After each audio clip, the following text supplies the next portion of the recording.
Hey, j'ai regardé Scream 2022. En retard. Encore, mais au pire. Hein? Au pire. Ok, ben j'avais vraiment hâte de vous en parler. Ma vie a été crazy dans les dernières semaines. Cette semaine, c'est ma semaine de un souper presque parfait. Donc, je passe à la télévision québécoise dans toute ma splendeur d'être gênée. Parce que c'est différent d'être devant caméra quand tu contrôles les angles, quand tu contrôles ce que tu vas garder au montage et que je suis juste chez nous, fait que je suis vraiment à l'aise. C'était confrontant.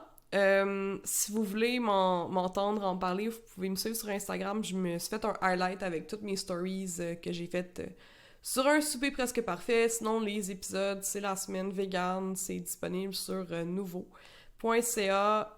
J'en parlerai pas plus. On n'est pas venu ici pour parler de bouffe. On est venu ici pour parler de meurtre.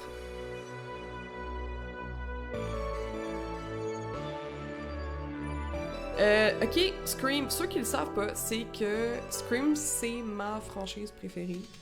Obviously, vous pouvez voir que j'ai un cadre de Scream, puis j'ai pas d'autres posters de films, fait que c'est vraiment comme important pour moi, Scream. C'est le film qui m'a vraiment donné la piqûre d'aimer les films d'horreur. Je trippe ma vie. J'aime tous les films de la série. J'ai fait un ranking. Je vais mettre ça là. Pardon. Mais j'avais hâte de voir le 2022 parce que au Québec, tous les cinémas étaient fermés pendant vraiment longtemps, plus longtemps que dans les autres provinces, puis même aux États-Unis ou en Europe. Donc j'ai juste pu voir Scream il y a peut-être au mi-février, là, vraiment tard. J'étais vraiment excitée. J'avais des attentes. Elles ont été remplies. Honnêtement, je vais comme tout de suite, là, en partant, j'ai adoré le film. Donc si vous vouliez m'entendre chialer sur le film, c'est pas la vidéo pour ça. C'est sûr que j'ai quelques petites critiques, mais c'est tellement minime parce que wow, quel retour aux sources pour la franchise, quand même. Un bon, 10 ans plus tard du dernier film qui est sorti, quand même 25 ans avant le premier volet de la franchise avec notre Billy et notre Stu national. Cette fois-ci, c'est pas Wes Craven qui va réaliser parce qu'il est décédé malheureusement. Attendez, je vais aller checker quand est-ce qu'il est mort. Quelques minutes plus tard... En 2016, je pense. 2015, pas pire, pas pire. Oui, Wes Craven est décédé en 2016. En 2015. Il est décédé en 2015, Wes Craven, fait qu'il a pas pu réaliser le film. C'est Tyler Gillett et Matt Bertinelli qui sont connus pour le film Ready or Not, qui était sorti en 2019, puis que moi j'ai bien aimé. C'était un film un peu satirique, avec de l'humour noir, mais énormément de gore. Il y avait quand même une expertise, puis c'est quand même des personnes qui travaillent ensemble depuis 2009, qui font de l'horreur principalement, donc c'était vraiment entre de bonnes mains. En plus de ça, les deux réalisateurs, ils ont dit en entrevue plusieurs mois avant la sortie du film que pour eux c'était super important de respecter la vision de Wes Craven, d'un peu rendre hommage à ce monument du cinéma d'horreur, puis je pense vraiment qu'ils ont bien fait ça. Le ton, c'est la même chose que le premier film. On fait une satire, c'est très d'actualité. Je sais pas si ça va full bien vieillir parce qu'il y a beaucoup d'usage de technologie. Par contre, la satire sur les requels qu'ils appellent, donc les films qui prennent une ancienne franchise puis qui la reboot, mais que c'est pas vraiment reboot parce que ça fait encore partie de l'original. Un exemple, c'est il y a eu Halloween, donc le personnage principal, la Final Girl qui revient pour péter la gueule comme de Michael Myers des années plus tard. Même chose avec Massacre à la tronçonneuse qui est sorti sur Netflix, dont j'aimerais bien parler, by the way. Là, Scream se moquait de ça, c'est d'ailleurs pourquoi Scream s'appelle Scream et non pas Scream 5. 25 ans après les premiers événements, il y a un Ghostface qui revient à Woodsboro, donc cette fois-ci on est à Woodsboro, on n'est pas à Hollywood ou je sais pas dans quelle ville, c'est à Woodsboro que ça se passe.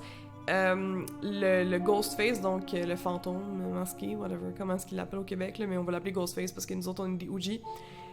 Ghostface hante un nouveau groupe d'amis qui semblent tous avoir un genre de lien comme implicite avec les personnages du premier film. De là, l'hommage au requel. On suit en premier Tara. Donc, notre scène d'ouverture, ça va être un personnage qui s'appelle Tara, qui se fait appeler par Ghostface et se fait demander les fameuses questions. C'est quoi ton film d'horreur préféré? Puis là, il y a des discussions sur les trends actuels. Tara répond qu'elle préfère les films psychologiques avec comme de l'horreur intelligent, qui veut aller plus loin, pas juste les slashers un peu niaiseux. J'ai full relate, je me suis sentie attaquée, non, c'est vrai. Mais genre moi aussi j'aime plus les films qu'elle a nommés, là, genre The Babadook, Midsommar, etc. Mais c'est tellement cool d'entendre la voix de Ghostface jouer avec sa victime, c'est quelque chose qu'on n'a pas eu dans les derniers volets. Les scènes étaient quand même assez... Je veux dire, les scènes n'étaient pas tant courtes, c'est la discussion au téléphone qui était quand même courte dans les derniers volets. Là, on retourne complètement aux sources. On a la scène à la Drew Barrymore. On voit tout de suite que le ton, oui, il est quand même assez similaire à ceux du reste de la franchise. Par contre, le Ghostface qu'on a dans ce film-là, il niaise pas. C'est gore as fuck, c'est violent. Chaque coup de couteau là, qu'il donne, peu importe à quelle victime, c'est juste violent, ça a l'air de faire mal. Comme il n'y a aucune mort qui est rapide. Pis ça, je pense que ça va être dans une petite critique que j'aurais à dire, c'est que ils ont tellement bien fait une job, en tout cas pour moi personnellement, que je m'attache au personnage, que je voulais pas qu'il meure, puis que j'étais troublée qu'il meure. J'étais troublée. À chaque scène de... Je sais pas si je me ramollis, guys, là, mais j'étais comme... Wow! Comme, s'il vous plaît, pouvez-vous abréger leur souffrance? Tabarouette. Bref, c'était super, le film. Mais là, j'étais rendue, excusez-moi, là, je suis toute énervée parce que c'est vraiment un bon film, là. Ok, fait que là, Tara, elle reçoit les appels. Dans le fond, là, notre Ghostface, il sert d'une copie du téléphone de son ami pour un peu l'intimider, lui dire « Hey, si tu réponds pas à mes questions, à mon questionnaire sur les films d'horreur, je vais tuer ton ami. » Fait que là, il faut qu'elle réponde. Finalement, ben, bien sûr que Ghostface était avec elle, était pas avec son ami. Et après ça, on se rend compte que ça va pas être notre personnage principal. Ça va être Sam, sa sœur, Sam Carpenter, qui revient à Woodsboro après s'être enfuie. On va voir qu'elle a un lien tout particulier avec un personnage de la série originale que je dirai pas, je vais le dire dans la partie spoiler, tant qu'à avoir une partie spoiler, avec son petit ami, puis ils vont joindre la gang d'adolescents qu'on va suivre et tout ça. Les trois personnages comme principaux d'habitude de la série, là, Dwight, Gail, puis Sydney, ils sont pas là vraiment avant la fin du film. Dewey est un peu plus là. C'est vraiment pas autour d'eux que ça tourne, le film. Donc, si vous attendiez à avoir vraiment beaucoup de temps là, d'écran avec notre Sidney Prescott, non, oubliez ça. C'est vrai, ça tourne vraiment autour d'une nouvelle génération de personnages qui vont pouvoir poursuivre la franchise sans avoir besoin des originaux. Les personnages sont drôles, sont attachants. On a des jumeaux qui sont les neveux de Randy. On voit encore que, d'après moi, en tout cas, je pense que la franchise s'est jamais remis de la mort de Randy. C'est drôle, c'est intelligent, encore une fois, super gore. Je trouve que le reveal de c'est qui les ou la ou le meurtrier à la fin, c'est dans les meilleurs qu'on a eu. Je trouve que leur motivation, ou sa motivation, c'est quand même... nouveau, c'est une nouvelle direction, mais ça fait du bien. Je pense que c'est un vent de fraîcheur que la franchise avait besoin parce que dans les autres volets, ça tournait beaucoup autour de Sidney. Là, on s'éloigne. On sent vraiment que la franchise veut prendre une certaine indépendance. Le film est super rythmé. Ça va bien. Moi, je le re-regarderai, le film, sans problème, quand je vais faire mes marathons. Des fois, je skip le 3, mais là, bon, après mon ranking que j'ai fait, je m'en suis fait parler, puis je me dis, ouais, non, ça va. Tu sais, genre, j'ai vu des côtés que j'avais peut-être pas réfléchi nécessairement, qui m'ont fait plus apprécier le film.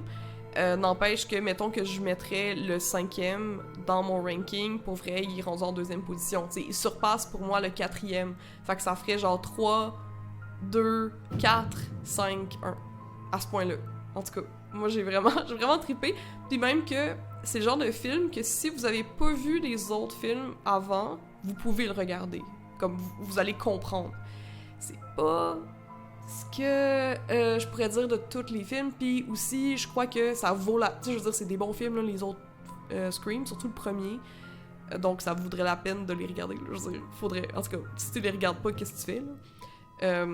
Mais quand même, tu peux le comprendre.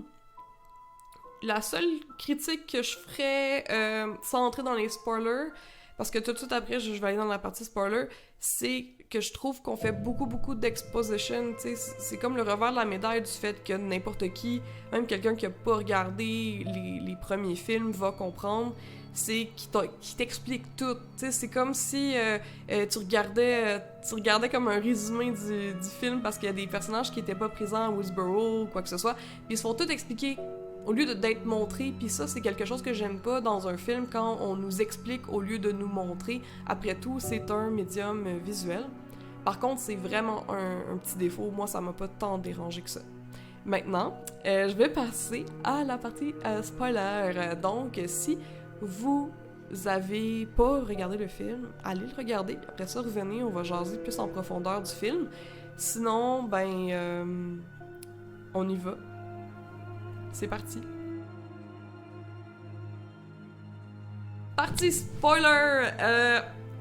Ok, on va commencer par un gros what the fuck. Dewey meurt. Moi, je savais, je m'en doutais qu'il allait tuer un des 3 personnages principaux. À un moment donné, quand ça fait 4 films que tu survis dans un film de tueur en série, tu sais, je m'en doutais. Je pense que ça fait quand même du sens qu'il tue un des 3 personnages principaux. Je trouvais aussi que ça faisait du sens que ce soit Dewey, parce que, mettons, Gail et Sydney, ils sont pas full proches entre elles, ils ont pas un grand lien quand même, tu sais, ça s'est évolué, tu sais, même au début, ils étaient ennemis, puis là, ils sont devenus des alliés, mais elles vont pas aller prendre le thé, tu sais, elles s'invitent pas prendre le thé, elles se partagent pas des mimes, là, sur Messenger, là. Alors que Dewey, c'est vraiment la colle dans ce trio-là. Sydney pis Dewey, ils se connaissent depuis qu'ils sont vraiment jeunes, parce que Sydney, c'était la meilleure amie de la sœur de Dewey. Il y a toujours eu une genre de relation, justement, fraternelle. Dwight s'est toujours senti responsable de la sécurité de Sydney. Ils ont vraiment un lien fort entre eux. Alors que, Dwight pis Gail, ils ont été mariés, donc ils ont encore... on a vu toute la progression dans leur histoire d'amour depuis le début. Ils sont super proches, c'est mutuellement leur personne préférée. Fait que ça faisait du sens que ce soit Dwight qui meurt pour pouvoir rapprocher Sydney pis Gail, leur donner un genre de trauma commun, là. Genre ils ont trauma bond, pour pouvoir affronter après ça Ghostface puis continuer la série. Si c'était Gail qui était morte, ça aurait pas eu le même impact, je crois, sur Sydney. Ça aurait fait beaucoup de peine à Dwight. Moi, ça m'aurait fait énormément de peine parce que c'est mon personnage préféré. Mais ça aurait pas été aussi, je pense, intéressant d'un point de vue d'un arc de personnage. Même chose pour Sydney, mettons qu'on tue Sydney. Moi, j'aurais l'impression que ce serait, premièrement, une insulte à Wes Craven, parce qu'il a toujours regretté d'avoir tué le personnage de Nancy dans Nightmare on Elm Street. Il a pas aimé ça, faire ça. Je pense que c'est dans le 3, dans le 4 qu'elle meurt. Puis après ça, il regrettait, puis il en parlait que c'était pas une bonne idée. Il l'a même fait revenir dans New Nightmare, qui était son dernier film, un peu si on veut, de la franchise originale des Griffes de la Nuit. Fait que ça aurait été une insulte. Je pense pas que les réalisateurs y auraient été down de faire ça, alors qu'ils veulent rendre hommage à Wes Craven. Je sais que c'est comme méta. Tu sais, comme quand tu joues à Donjons Dragons, on dit tout le temps, faut pas que tu fasses du méta-gaming, faut pas que tu penses comme d'un point de vue jeu, faut que tu penses d'un point de vue storytelling.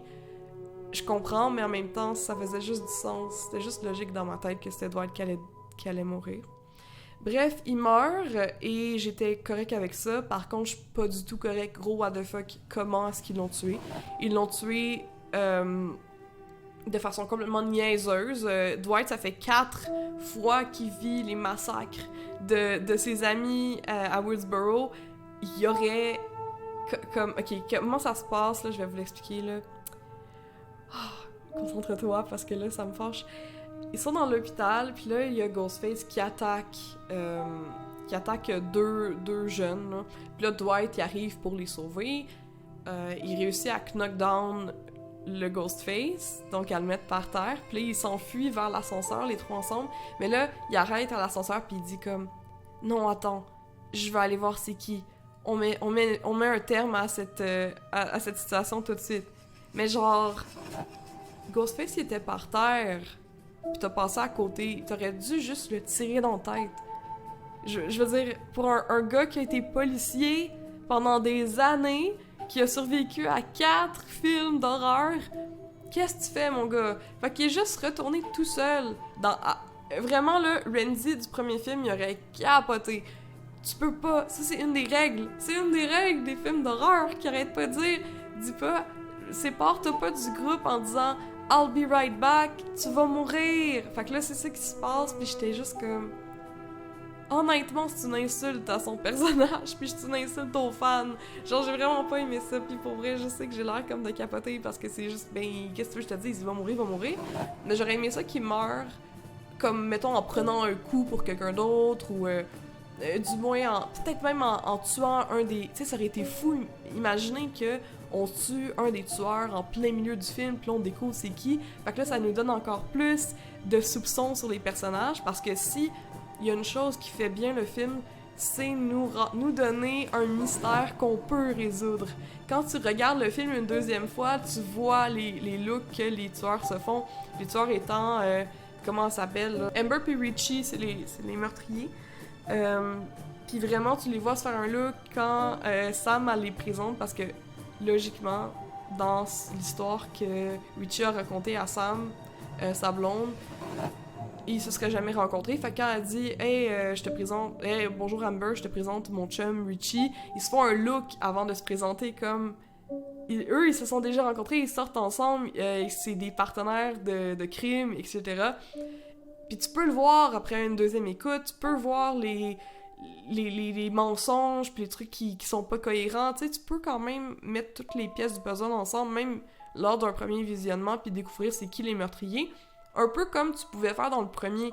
L'affaire avec le premier, c'est que tu le savais que c'était... Ben, tu sais, tu t'en doutais que c'était soit Stu ou Billy, parce que les deux, c'était eux qui avaient le plus de raisons de commettre des crimes, c'est eux qui ressemblaient le plus à des tueurs. Sauf que jamais on s'était dit « Ah, ça pourrait être deux tueurs ». C'est ça qui était vraiment groundbreaking, qui était vraiment nouveau dans le premier. Mais là, c'est comme moins nouveau, mais c'est quand même le fun, parce que moi, j'ai eu l'impression que dans les derniers films, on pouvait pas résoudre le mystère. C'était vraiment random, là.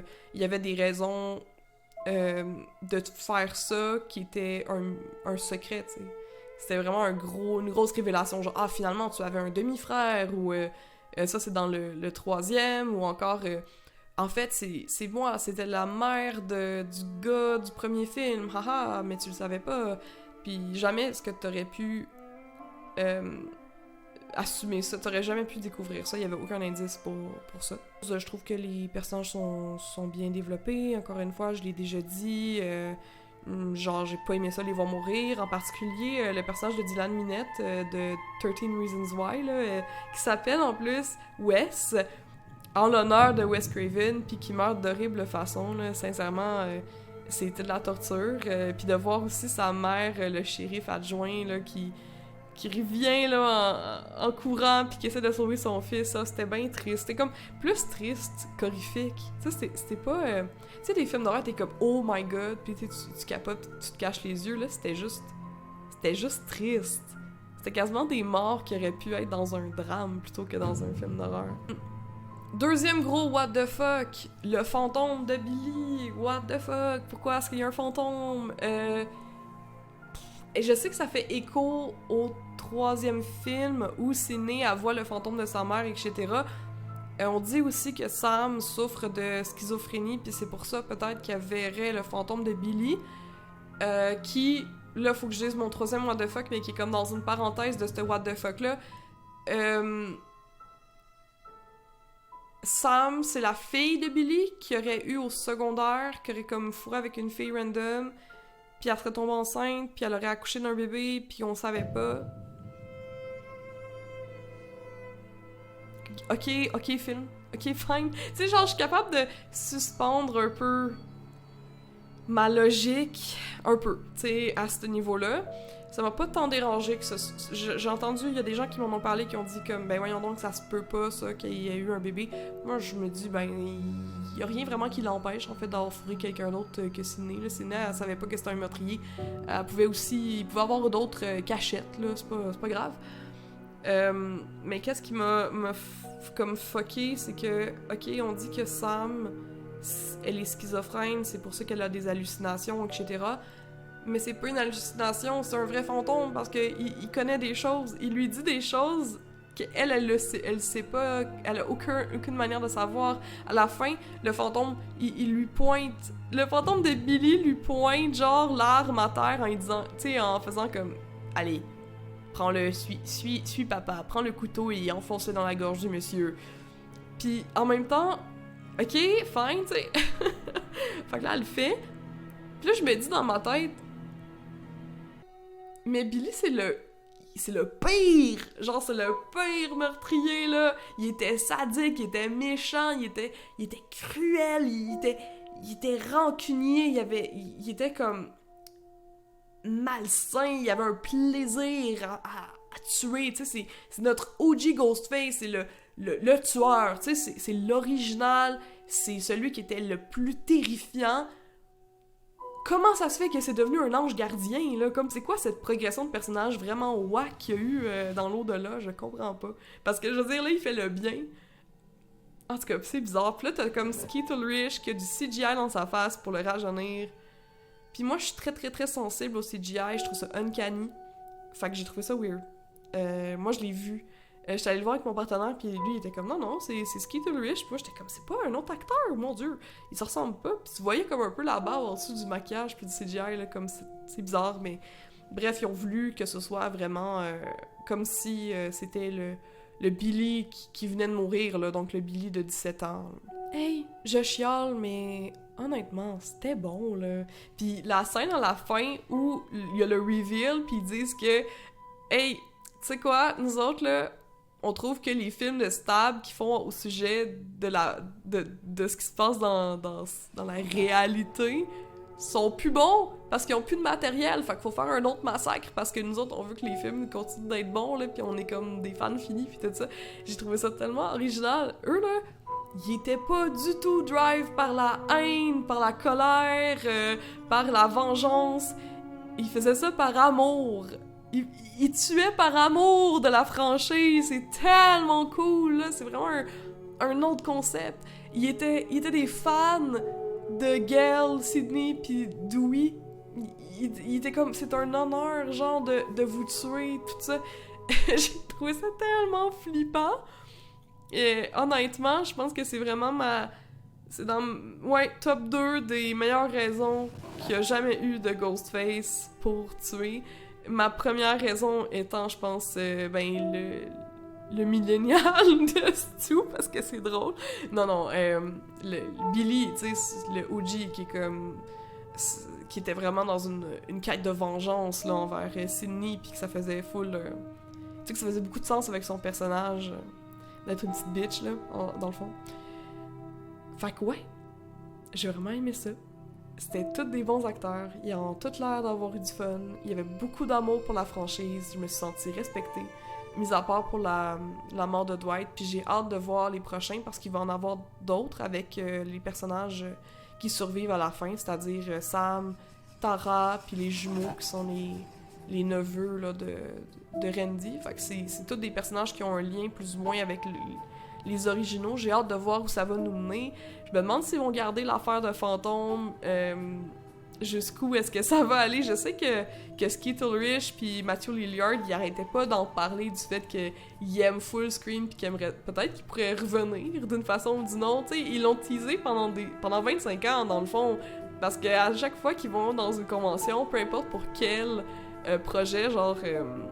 Skeet Ulrich, là, il est dans Riverdale, là, fait qu'il est bien en demande là, comme acteur. Ben, les gens leur posent des questions sur Scream parce que c'est tellement iconique. Tu sais, leur personnage était tellement iconique que c'est quand même tu sais, je suis quand même contente, mettons, pour Skate Ulrich qu'il soit revenu dans la franchise. Par contre, c'est vraiment d'une façon surréaliste puis absurde qui a comme moyen rapport avec le reste de la franchise qui est pas du tout surnaturel. Je sais pas où est-ce qu'ils vont aller avec ça.